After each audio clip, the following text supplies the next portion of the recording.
Ben İsmail. Hi hi hi. Hadi. Kazan. Dın dın dın. Bir saat sonra. Koyun geldi, bebek koyun. Dur. Aa! Ne oldu?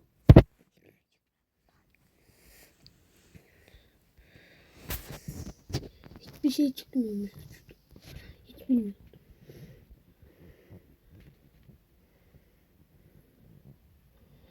Kazı.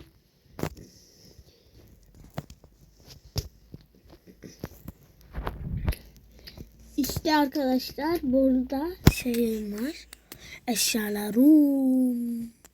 Darmadağın.